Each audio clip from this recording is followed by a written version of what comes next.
વિદ્યાર્થીઓ અને વાલીઓ, જે રીતનું અનુમાન હતું એ જ રીતે આજે સુપ્રીમ કોર્ટમાં થયું છે. જુઠ્ઠા પાર્ટીના લોકોએ બધું શું કહે છે, આશ્વાસન આપી દીધું છે કે અમે આ રીતે કરી રહ્યા છીએ અને આ રીતે કરીશું. એટલે સુપ્રીમ કોર્ટે પણ આપણને ખ્યાલ હતો જ કે એ સ્ટુડન્ટના ફેવરમાં જજમેન્ટ તો ના જ આપે, એનટીએને ડિઝોલ્વ ના કરે, ધર્મેન્દ્ર પ્રધાનને રાજીનામું આપવાનું ના કહે. એટલે આમાં એવું છે કે છોકરાઓનું ને સામાન્ય માણસોની કોઈ ગણતરી હોતી નથી, ભલે ગમે તેટલા મરી જાય. કેટલાય છોકરાઓ આત્મહત્યામાં મરી ગયા હમણાં, પણ એની કોઈને પડેલી નહીં હોતી, ને સરકારને ને બીજી કોઈ એજન્સીને. એમને તો પોતાની ખુરશી બચાવવાની હતી, પોતાની ગાદી છોડવી નથી, અને બીજા કોઈ સારા માણસો જે કરી શકતા હોય એ કામ એને આપવું નથી. એટલે હમણાં ધર્મેન્દ્ર પ્રધાનનું રાજીનામાની જે માંગણી કરી રહ્યા હતા એ પણ ફેલ થઈ ગયું, અને જે એનટીએને ડિઝોલ્વ કરવાની, એનટીએને ભંગ કરવાની જે વાત હતી એ પણ ફેલ થઈ ગયું. હવે સુપ્રીમ કોર્ટે ડાયરેક્ટ જુલાઈમાં કીધું છે કે આ અમે એક્ઝામ જોઈએ 21 જૂનમાં કેવી રીતે થાય છે, પછી જુલાઈમાં આપણે વાત કરીશું.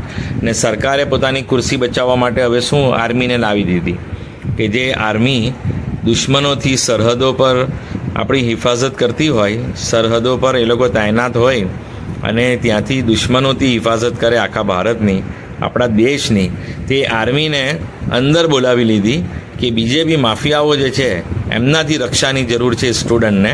તો હવે એવું આશ્વાસન એવું આપ્યું છે કે આર્મીના માણસો, એરફોર્સ અને આર્મીના માણસો હવે આ નીટના પેપર લઈ જશે અને એના પર બધું કરશે. એટલે પોતાની ખુરશી બચાવવા માટે આર્મીને બોલાવી લીધી છે કે હવે આર્મી રક્ષા કરશે નીટના પેપરની.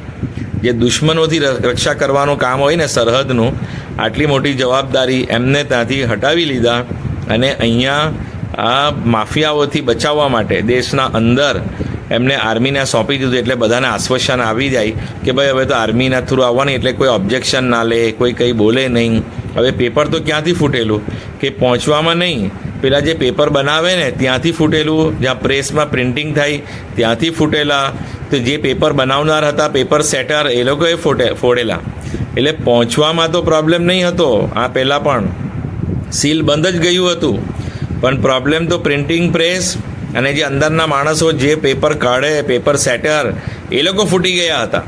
તો હવે આર્મીને બોલાવીને આશ્વાસન આપે છે સરકાર કે હવે આ વખતે લીક નહીં થશે, કેમ કે હવે આર્મી આવશે એટલે કોઈનો હવે પ્રશ્ન જ નહીં રહે કે ભાઈ તમે આર્મી પર પ્રશ્ન ઉઠાવો છો, લીક બી થાય ને તો હવે આર્મી પર પ્રશ્ન ઉઠાવો છો એવું થાય. એટલે પછી કોઈ હવે બોલી જ ના શકે. ને આર્મીનું નામ આવે ને બીજી વખત પરીક્ષા છે, એટલે આ વખત તો લીક નહીં થાય. આવતા વર્ષે ખબર નહીં શું થશે, પણ કે વેબસાઇટ પણ હેક થઈ જાય છે. જે એ લોકો કહે છે ને ઓનલાઈન લેશું, તો ઓનલાઈનમાં તો વેબસાઇટ હેક કરી નાખતા હોય. જ્યાં સીબીએસઈ બોર્ડનું બી ચાલતું જ છે. તે છતાં પણ ધર્મેન્દ્ર પ્રધાનનું રાજીનામું નથી આવ્યું અને આર્મીને પોતાની ઇમેજ બચાવવા માટે લાવ્યા છે. અને હમણાં તો આર્મીને નીટના પેપર માટે લાવી છે આ સરકાર, પણ તમે જોશો ફ્યુચરમાં કે પોતાની સરકાર બચાવવા માટે મોટા મોટા સિટીમાં પણ આર્મીના માણસો આવી જશે. કેમ કે જ્યારે જેન્ઝી લોકોની બધી ડિમાન્ડ પૂરી નહીં થશે, અમારો તો પેપર લીકનો એક ઇસ્યુ છે, એના વગર બીજા જે ઇસ્યુ બધા ઉત્પન્ન થશે ધીરે ધીરે, આ મોંઘવારી વધવાના કારણે, આ પેટ્રોલ ડીઝલની અછત આવે કે ભાવ વધે છે, એના કારણે જે પણ પ્રોબ્લેમ આવશે તો ત્યારે પણ સરકાર આર્મીની જ મદદ લેશે અને આખા ભારતમાં આર્મી આવી જશે. જે હમણાં સરહદ પર છે, પણ એ સરહદ પર તો રહેશે, પણ અંદર પણ એ લોકોને બોલાવવી પડશે. એવું હું નહીં કહું છું, એક જ્યોતિષ કહે છે.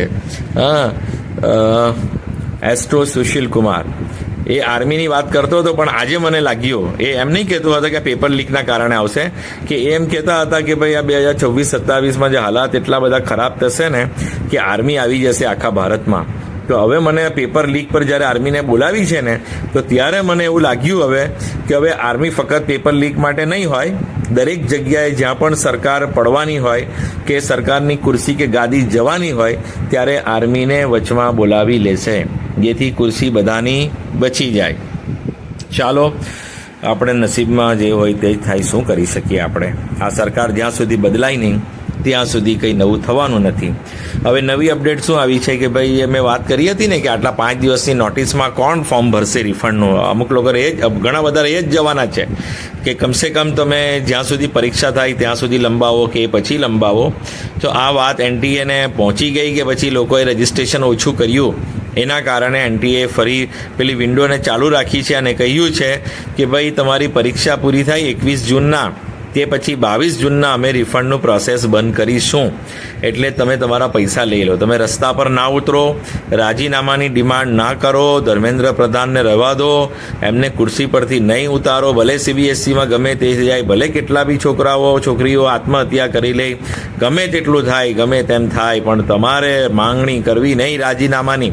અને એનટીએને ભંગ કરવાની પણ તમે ફરિયાદ ના કરો. તમે પૈસા લઈને બેસી જાઓ ચૂપચાપ, મફતમાં પરીક્ષા આપી દો અને એનટીએ ભંગ કરવાની વાત જવા દો. જેમનું તેમ બધું રવા દો. અમે આર્મીને મોકલી આપીએ છીએ તમારા આશ્વાસન માટે કે હવે પેપર લીક નહીં થશે. સમજી ગયા. અને સુપ્રીમ કોર્ટે બી કહી દીધું કે હવે જુલાઈમાં જોઈશું શું કરવાનું છે, કે શું પગલાં લે છે.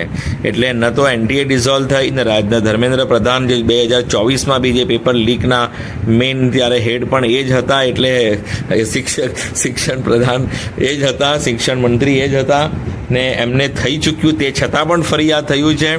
એટલે એકદમ હોપલેસ માણસ છે ને એની ખુરશી બચાવવા માટે આર્મીને બોલાવી લીધી છે કે આર્મીના બધા જ રિસ્પેક્ટ કરતા હોય, એટલે આર્મીની સામે તો કોણ બોલી શકે.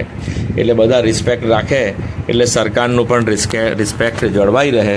તો હવે આપણને દરેક જગ્યાએ આર્મી જોવામાં આવશે એવું મને લાગે છે પેલા જ્યોતિષના કહેવા અનુસાર.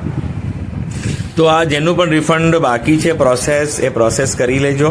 આના પહેલાંના વિડીયોમાં બધી માહિતી મેં આપી જ છે. તમારી બેંક ડિટેલ લખવાની છે, જે એકાઉન્ટમાં તમને પૈસા જોઈએ ને એ એકાઉન્ટનું નામ લખવાનું છે, એકાઉન્ટ જેના નામે હોય એ લખવાનું છે, આઈએફએસસી કોડ લખવાનો છે, બેંક એકાઉન્ટ નંબર જે હોય એ લખવાનો છે, બેંકનું નામ લખવાનું. એ તમારી પાસે જો કોઈ ચેક હોય તો એ ચેક પર લીટા મારીને કેન્સલ કરીને એને અપલોડ કરી દેવાનો સહી કર્યા વગર, જેથી એમાં પણ બધી ડિટેલ આવી જ જતી હોય છે. તો આ બધું ડિટેલ ભરશો તો તમને પૈસા મળશે, નહીં ભરશો તો નહીં મળશે. સમજી ગયા. એનટીએ તમને એમ જ આપવાની નથી. તમે આ ફોર્મ ભરશો તો જ પૈસા મળશે. ને તમે પરીક્ષા આપવા તો એમ પણ તમે પૈસા લો કે ના લો, પરીક્ષા તો તમે આપી જ શકવાના છો 21 જૂનના.